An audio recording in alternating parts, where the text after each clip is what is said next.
My name is Mrs. Oluwatoyin Adeola Mlekat. I am from Osun State, Imesile to be precise, a graduate of marketing. Èmi ni Mama Abdulsalam Oluwatoyin Omobukola. Mo bí Abdulsalam ní year 2015, April 26. When I gave birth to him and it was washed and I was okay, I was put in the ward, I started hearing a sound coming out of him. So I called the attention of the doctor in charge. After checking on him, the doctor prescribed some drug which we couldn't get on that very day and the following day. So we were discharged. So after discharge, we came home. I started nursing him.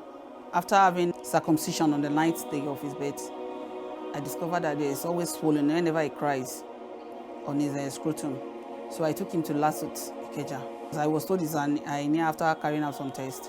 During the course of going for the clinic, one doctor called my attention to the snoring or the sound coming out of him, that it seems he has hole in the heart, but that I shouldn't quote him anywhere because he did not do any test to that effect. Nígbà tó kọ́kọ́ wá sí ilé kéwú táwọn kọ́kọ́ rí tó bá rìn láti bí síbẹ̀ yẹn ẹ máa gbọ́ sound. Tó bá délé kéwú kò ń ṣeré lẹ́yìn pé kó kàn ra bẹ̀rẹ̀ síbì kan. For some months, I was attending the clinic. When we were supposed to be admitted for the surgery, there was no bed space. So I was now referred to Osut. When we started clinic at Osut, we did some tests again, and it was discovered that he has hole in the heart. That was the first echo that we did. After the surgery, the hernia surgery was done, I keep going for the heart clinic. The second echo cardiography was done 6 months after, and it was still discovered that hole in the heart. So mo ṣàṣe ń lọ fún clinic yẹn náà bẹ́ẹ̀. 2018, I did another, which was the third echo. So ìgbà tí mo ṣe echo yẹn, tá tún ṣe echo yẹn, náà wá discover pé tetralogy of Fallot ni nǹkan tó ń ṣe, and to be corrected, ó ní láti undergo surgery. But for the fact that there was no money, everything was so tight because we spend a lot of money on him every now and then. So I keep attending the clinic. After a while, 2019, I was still going. 2020, still going for the clinic. So 2020, on complaint, so I took him to dental care. When we got there, the tooth was extracted. After the tooth was extracted, confusion set in. Operation in that one. That was August 2020. So the third one, he had confusion again. I took him to hospital on Monday. He was discharged on Thursday. When he was discharged, I brought him home on Friday morning. I laid him down here. I was there in the sitting room with him. Someone came visiting, a lady. So I was like, my spirit was telling me that something is likely to happen to this boy. I didn't know. I couldn't even place it. But before I could even finish telling that lady that something is likely to happen, he just pulled on his body. I was like, what happened? Why is this? I carried him, washed his body. Before I knew it, he just went like that. Abdulsalam, Abdulsalam, Abdulsalam. He did not even come back. So I was like, what is happening? We called him, we beat him, we did everything that I could do. In fact, I thought that was all. And I said, God, you gave him to me when I did not even expect. You knew why you gave him to me. If this is going to be the end, so be it. But if you have purpose for him being alive, let him come back. For like 20 minutes, I couldn't do anything. The lady was like, ẹ jẹ́ ká gbé ọmọ yín lọ hospital, ẹ jẹ́ ká gbé ọmọ yín lọ hospital, and she herself was pregnant. I said, I cannot carry him. I'm not okay. She said, let me carry him. Now. I said, with your condition, I can't allow you carry him. This boy is more or less dead. I said, okay, if you want to carry. She took him back to the hospital where we were discharged. Fortunately for us, the owner of the hospital, the Alaja, was available. She was on seat. So when she saw him, she was like, Abdulsalam again. What I discharged lánàá, kí ló ṣẹlẹ̀? So she took him in, placed him on oxygen, the oxygen was not going through. She brought out the pump oxygen. So she was doing it, it wasn't going. The woman was just praying, shedding tears that, Absalam, is this how you want to do? Is this the way you want to go? The woman tried. At the end of the day, she was able to revive him. She now said, Ya Abdulsalam, oh yeah, why am I going to Babcock? I was already registered at Babcock. So he said, oh yeah, why am I going to Babcock? I said, Alaja, ṣó ti kú ni? Ṣó ti kú? Tó bá ti kú, tó. Bọ́lọ́run ṣe kọ́ nìyẹn. He said, ó ti wá, but just on this oxygen, ló lè survive ẹ̀ débi tẹ́ ẹ lọ. The lady that took Absalam to the hospital went outside again, go and shatter a cab. I got in, the doctor gave us one nurse, we carried oxygen and we went to Babcock. Before getting to Babcock, the oxygen finished. I have to call the doctors, the ones I have their number, that I have social problem, but I'm already at Elysium, but the oxygen we were bringing him with is already finished. So the doctor they sent one of the nurses to come and meet us with an oxygen. So it was fixed and we went in. When we got in, they took him in, they started placing him on different kind of machines. But still, it wasn't okay. It was not even, more or less, it wasn't alive, though breathing, but everything was just not okay. So I was like, show my fair kuni, show my pada fair kubaini, pelubu walami.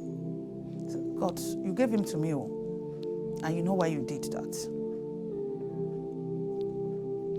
So, Mosha Mogbesori oxygen, Rosha and Funi and Rishi treatment. After like 5 days that we've been there, every day, the complaint is always headache. So one of the doctor, Dr. Ben, now said, okay, let's go and do MRI. He gave us the prescription form. We took an ambulance, an oxygen, 2 nurses. We went to clinics at Oshodi. When we got to clinics, the MRI was carried out and it was discovered that he has cerebral abscess. When we got back to Babcock, the doctor now referred us back to LASUTH. Since Babcock doesn't have neurosurgeon, but LASUTH has. Though during that period, all the hospitals were on strike, so we were able to get one doctor to help us book an appointment. So when we got there, he was attended to, he was taken to the ward. They did a COVID-19 test and it was tested positive. Another bone of contention. So he was taken to isolation center. He was there for 6 days. On the 6 days, they did the COVID-19 test again and it was okay. It was negative. So they took him back to ward. We were there for like 13 days. After the 13 days, surgery was carried out. We were there for 42 days. That's till the 2nd of November. And the doctor certified him okay for the heart surgery, that we could go ahead with the heart surgery. Since the cerebral abscess has been drained and it was okay. During that seizure period, I just received phone call from one brother who was there in Mohammed Adeniyi. So I said, please, what can I do for you? He said, I read something about your son, but I want to use what I have to help you. I said, Bismillah, what do you want to do? He said he has an organization named Sick Kid Appeals that he wants to help me to fundraise for my child's medical care. I said, Alhamdulillah, I said, Bismillah, thank you. So then I got in the bill from Babcock and they said 3.7. So I told them the money they requested from Babcock for the surgery was 3.7. So we put the fundraising on 4 million. But Alhamdulillah, we were still at the hospital for the cerebral abscess and antibiotics. Under 3-4 weeks, we were able to raise 4.3. On that very second, before he was discharged, I called Babcock and they said the money has increased to 5.5. I was like, this wasn't our intention. We were thinking of lesser amounts. Now the money has been increased. So we have to contact some hospitals in India. When I contacted them, they gave us lesser price. Even after adding the flights and ticket and everything, the money is still lesser than what Babcock was requesting for. So we decided to move to India. We got to India on the 3rd of December. We left here on the 2nd. We got there on the 3rd.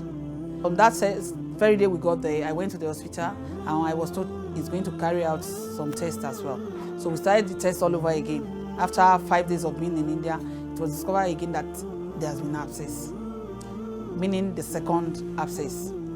I was told that he has to undergo it before any heart surgery could be done. That it's it will be very difficult and it's going to cost him either his life or he becomes a vegetable all through his life if the heart surgery is done without removing the abscess.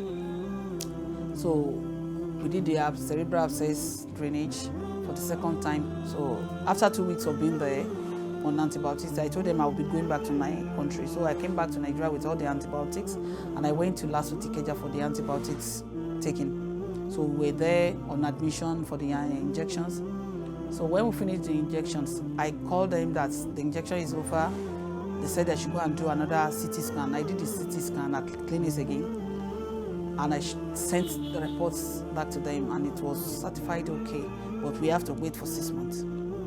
But that before coming, I should do another MRI and send it back to them. So when it was 6 months, I did another MRI scan.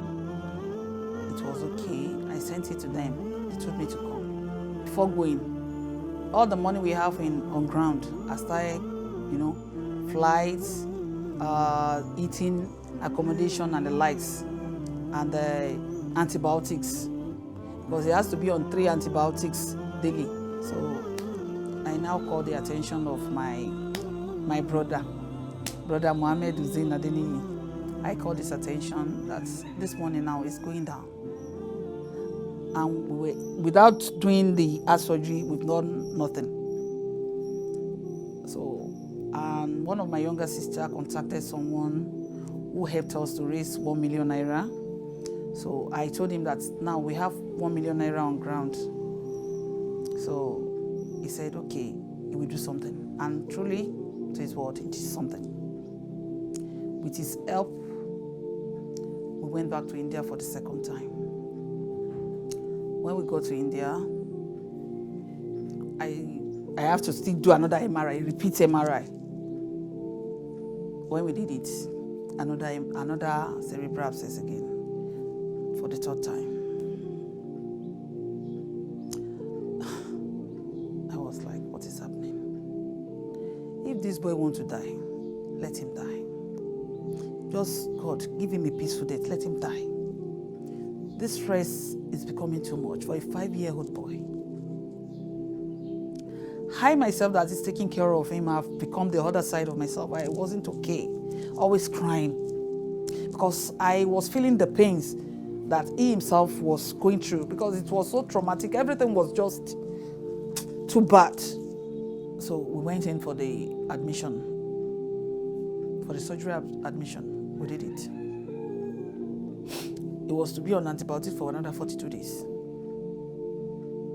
After 2 weeks, after being on antibiotics for 2 weeks, I was told to go and do another CT scan for him. We did the scan, and I was told there has been another abscess, that the pus was more than all the previous ones.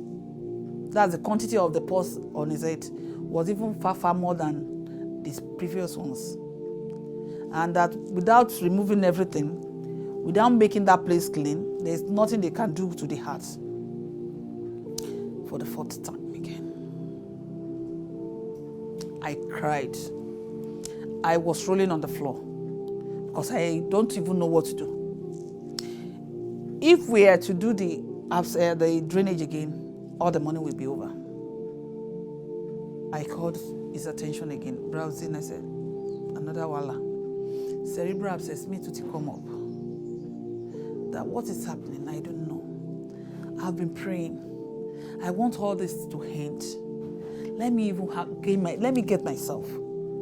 Let this boy be free of all this problem. But this reoccurrence of cerebral abscess is getting to me. I wasn't okay. He said, Mommy Abdusalam, ni choice. Avikashe. Ta ba she, bí pa ṣe nǹkan náà ni. I said, but it's getting too much.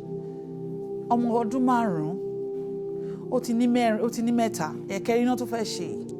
Kán máa la orí èèyàn àgbàlagbà pàápàá gan ṣó lè withstand it. He said, God will be with us. So I called my husband and he said, we have no choice. So the abscess, the pus was removed. It was to be on antibiotics for 42 days again. I went to the heart surgeon. They said, we have to go back to Nigeria. I said, if I go back to Nigeria, definitely this boy will die. That all the money that we have, both home and abroad, is finished. That all the money that we've got, we spent it in this hospital. Now there's nothing. He said there's nothing he could do. I started thinking that, what can I do? What can I do to save this boy? What can I do to save this situation? So I now call on my God. I prayed 2 rakah.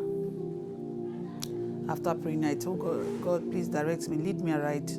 Let me know what to do. You are the only person that can do it. Without your intervention, we are only playing. During that night, I called one of the admin staff. He's a Muslim brother at Suicide. When I called him, I said, I want you to book me an appointment with the owner of the hospital, Dr. Devisheti. He said, yeah. I said, yes. I have to pay 900 rupees. I sent it to him. He did it. I went there by 9 o'clock. When we got there, I explained everything. He said, okay, what do you want? I said, I'm always here. I'm always here because I want my son to be whole. Because I want the surgery to be carried out. He just took his phone, called the surgeon. Hello, Dr. Prasad. A boy from Nigeria. Oluwatoyin Abdusalam. The boy with EOF and cerebral abscess. How soon can we do the surgery?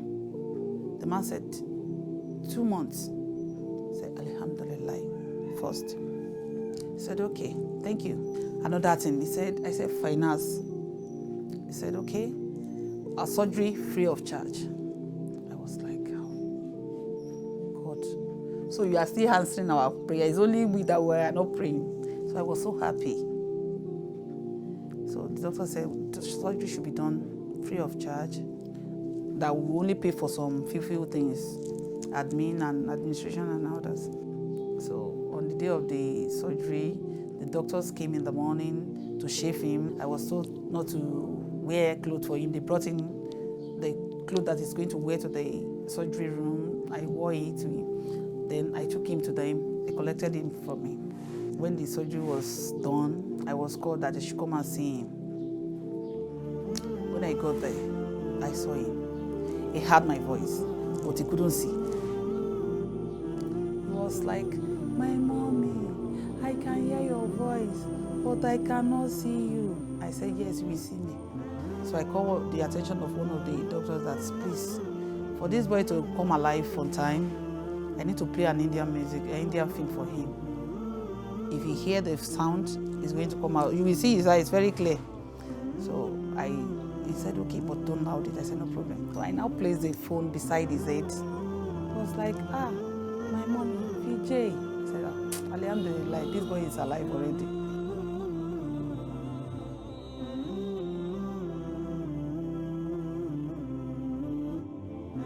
Àdúpẹ́ lọ́wọ́ wọn lé ní Absalam, ó ti wà òkè, ó ti lè ṣeré, ó ti lè breathe dáadáa. Tẹ́lẹ̀ mọ́mí ẹ̀ ló máa fìdí ẹ̀, kò lè fìdí ààrẹ. Gbogbo ká máa bá ṣe ni, a máa bá wọṣọ, àwọn bá ṣe gbogbo ẹ̀, wọ́n bá brush. But lọ́jọ́ tèmi, bẹ́fẹ́ bá ṣe gan kò ní gbà, wọ́n máa ṣe fúnra ẹ̀ ni. So ọjọ́ mọ́ tọ́lọ́run tó fún ní extra strength, ọmọ Destiny's Child ni. So wọ́n dẹ̀ ń proof ẹ̀ fún wa pé ọjọ́ iwájú máa dára. So mo fásitì ìdúpẹ́ lọ́wọ́ gbogbo àwọn tó ń ràn wá lọ́wọ́ lórí Oluwatoyin Abdusalam. Pàápàá jùlọ sick case happy, wọ́n gbìyànjú ọlọ́ iléeṣẹ́ wọn a máa tẹ̀síwájú sí. Iléeṣẹ́ yìí Ọlọ́run má jẹ́ ó jóná láéláé. Ọlọ́run túbọ̀ jẹ́ kí wọ́n máa ga sí. Tọ́ba tó ń fún yín láṣeyọrí ẹ̀ ṣe kọ́lọ́run má padà lẹ́yìn yín. iléeṣẹ́ yín kọ́lọ́mọ́jì ojú náà o kó túbọ̀ máa lọ sókè sí wàlà làhàwùlà wàlà quwwata illa billah.